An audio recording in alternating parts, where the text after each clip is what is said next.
ಆಕಳಗವಿ curiosity ಎಷ್ಟು ಇದೆ ಅಂದರೆ ಅಕ್ಕನಾಗನಂಬಿಕೆ ವಿಭೂತಿ ಕಣಜ ಆದ ನಂತರ ನಾವು ದಾರಿಯಲ್ಲಿ ಸಿಕ್ಕ ಜನರಿಗೆ ಮಾತಾಡಿಸಿದೆ.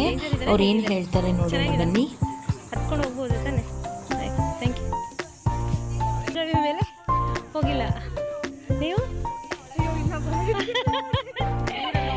ಯಾರು ಅವರೆಲ್ಲ ಹೇಳಿದ್ರು, ಅವ್ರು ಹೋಗಿದ್ದಾರೆ ಅಂತ ಹೇಳಿದ್ರು. ನಾವು ಹೋಗಿಲ್ಲಲ್ಲ, ಅದಕ್ಕೆ ಕೇಳ್ತಾ ಇದ್ದೆ. ನೀವು ಹೋಗಿದ್ರೆ? ಹೌದಾ? ಹೇಗಿದೆ ಎಕ್ಸ್ಪೀರಿಯನ್ಸ್? ತುಂಬಾ ಅಡ್ವೆಂಚರ್ ಆಗಿದೆ. ಓಕೆ, ಸೊ ನಾವು ಹೋಗ್ಬೋದಲ್ಲ? ಎಷ್ಟೋ ದಿವಸ ಆಗಿರುತ್ತೆ ಬೈ ಬಗ್ಸಿ ಹೋಗಿ ಬಗ್ಸ್ಕೊಂಡು ಹೋಗ್ಬೋದು. ಓಕೆ ಓಕೆ, ಆಮೇಲೆ ಒಳಗಡೆ ನಿಲ್ಬೋದು. ಓಕೆ, ಒಳ್ಳೆ ಎಕ್ಸ್ಪೀರಿಯನ್ಸ್. Thank you. ಒಂದು 5 ಮೀಟರ್ ಅಷ್ಟೇ ಕ್ರಾಸ್ ಮಾಡಿ ಆಮೇಲೆ ಆಕಳಗವಿ ಹೋಗಬೇಕಂತೆ ಹೋಗ್ತಾರೆ, ಬಟ್ ಎಷ್ಟೋ ಜನ ಭಯ ಬಿದ್ದುಬಿಟ್ಟು ಮೇಲೆ ಹತ್ತದೆ ಹಾಗೆ ಬಂದುಬಿಡ್ತಾರೆ. ನಾನು ಮೊದಲೇ ಹೇಳಿರೋ ಹಾಗೆ ಉತ್ತರ ಕನ್ನಡ ಜಿಲ್ಲೆಯ ಉಳುವಿಯಲ್ಲಿರುವ ಆಕಳಗವಿ ಒಂದು ಪ್ರಸಿದ್ಧ ನೈಸರ್ಗಿಕ ಗುಹೆಯಾಗಿದ್ದು ಇದನ್ನು ಉಳುವಿ ಗುಹೆಗಳು ಎಂದು ಕರೆಯಲಾಗುತ್ತದೆ. ಲಿಂಗಾಯತ ಧರ್ಮದ ಐತಿಹಾಸಿಕ ಮತ್ತು ಧಾರ್ಮಿಕ ಮಹತ್ವವನ್ನು ಹೊಂದಿರುವ ಈ ಸ್ಥಳ ದಟ್ಟ ಅರಣ್ಯದ ನಡುವೆ ಸಾಹಸಮಯ ಟ್ರೆಕ್ಕಿಂಗ್ಗೆ ಜನಪ್ರಿಯವಾಗಿದೆ.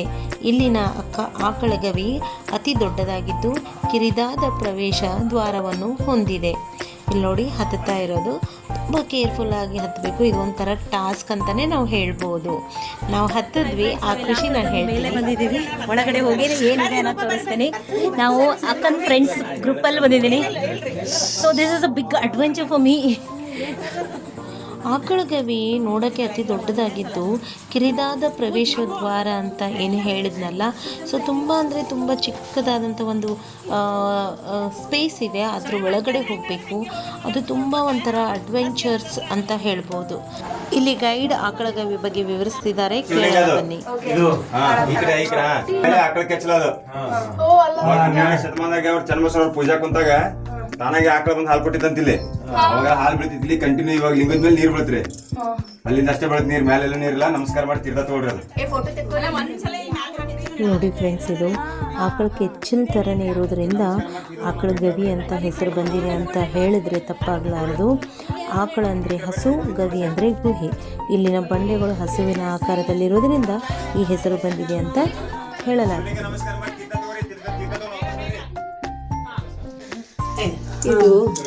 ಇದು ಲಿಂಗ, ಇಲ್ಲಿ ಲಿಂಗ.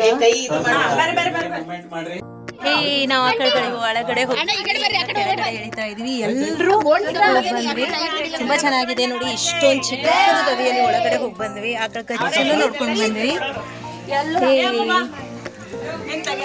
ಲಾಸ್ಟ್ ನಾವೇ ಬಂದು ಒಳಗಡೆ ಹತ್ತೋದಂತೂ ಎಷ್ಟು ಸಾಹಸ ಅಂತ ಅನ್ಸಿದ್ರೆ, ಆಮೇಲೆ ಇಳಿಬೇಕಾದ್ರೂ ಅಷ್ಟೇ ಕೇರ್ಫುಲ್ಲಾಗಿ ಗೈಡ್ ಇರ್ತಾರೆ. ನಿಮಗೆ ಸ್ಟೆಪ್ ಬೈ ಸ್ಟೆಪ್ ಹೇಳ್ಕೊಡ್ತಾರೆ, ಎಲ್ಲಿ ಕಾಲಿಡಬೇಕು, ಹೇಗೆ ಹತ್ತಬೇಕು ಅದನ್ನು ಫಾಲೋ ಮಾಡ್ಕೊಂಡು ನೀವು ಹೋದರೆ ನಿಮಗೇನೂ ತೊಂದರೆ ಆಗಲ್ಲ. ನೋಡಿ, ಇಷ್ಟು ದ್ವಾರ ಪ್ರವೇಶ ಅಂತ ಹೇಳ್ತೀವಲ್ಲ, ಅಷ್ಟೆಷ್ಟು ಬಾಗಿಲಲ್ಲಿ ನಾವು ಹೋಗಬೇಕು.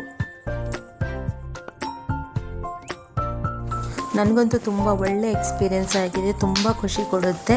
ಒಂದು ವೇಳೆ ನೀವು ಉಳುವಿಗೆ ಹೋದರೆ ಆಕಳಗವಿ ಹತ್ರ ಹೋಗಿ ವಾಪಸ್ ಬರಬೇಡಿ, ಹತ್ತಿ ಪ್ರಯತ್ನ ಮಾಡಿ ಒಳಗಡೆ ಹೋಗಿ ನೋಡ್ಕೊಂಡು ಬನ್ನಿ.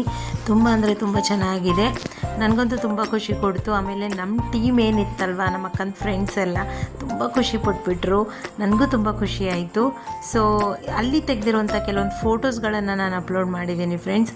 ದಯವಿಟ್ಟು ಉಳುವಿಗೆ ಹೋದರೆ ಆಕಳಗವಿ ಹೋಗಿ ಬೆಟ್ಟ ಹತ್ತಿ ಒಳಗಡೆ ಹೋಗಿ ಬನ್ನಿ. ನೋಡಿ, ಈ ಥರ ಬರೋದಿರುತ್ತೆ, ಚೆನ್ನಾಗಿರುತ್ತೆ. ಒಂಥರ ಅಡ್ವೆಂಚರ್ ಅಂತ ಹೇಳಿದ್ನಲ್ಲ ನಾನು. ಸಾಹಸ ಪ್ರಿಯರಿಗೆ ಒಂದು ಒಳ್ಳೆ ಉತ್ತಮವಾದಂಥ ಒಂದು ಅವಕಾಶ ನಿಮ್ಗೆ ಅಲ್ಲಿ ಸಿಗುತ್ತೆ ಅಂತಲೇ ನಾವು ಹೇಳ್ಬೋದು.